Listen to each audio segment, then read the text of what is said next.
it's painful to understand how much of what you're doing isn't productive. So I'll give you an example. So I've done this a couple of times with classrooms full of students. Usually when I'm lecturing about career development, say, okay, how much time do you waste? So then I get the class to vote. How many of you waste 10 hours a day? It's like 10% of the kids will put up their hands. And it's interesting because I don't define what constitutes waste. I just ask the question. So they're diagnosing themselves, right? I'm not saying you're wasting 10 hours a day. I'm just asking. It's like, given your own attitude, how much time are you wasting? 10 hours a day. It's like 10% of the people put up their hands. Well, when you get to like 6 hours a day, 80% of the people put up their hands. So then we do the arithmetic. It's like, because I like doing arithmetic with people. People hate arithmetic, but I like doing it. It's like, okay, 6 hours a day. It's 42 hours a week. So let's call that a work week, 40 hours a week. So that's a work week. Let's say, what's your time worth? You're a university student.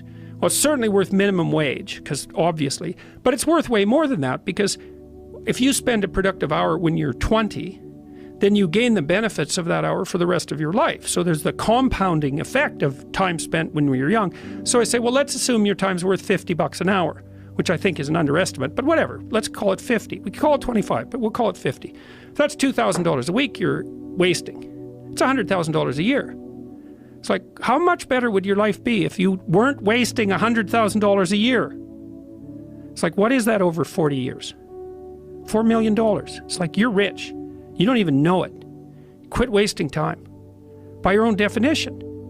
It's like people shake their heads, like, oh, I never thought about it that way. It's like, yeah, think about it that way. Don't waste your damn life. And then you think, well, why would people be resistant to that message? It's like, well, you really want to wake up and figure out that you're wasting half your life?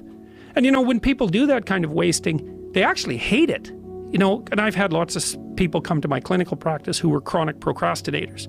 You know, and so they're watching YouTube videos, say, but not ones that are good for them, although sometimes they will do that, but just browsing in that kind of mindless way that you do when you're not paying attention and you're trying to kill time.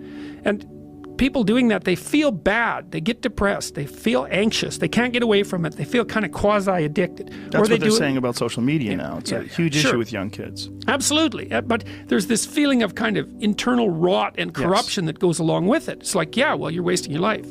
It's like, so it's painful.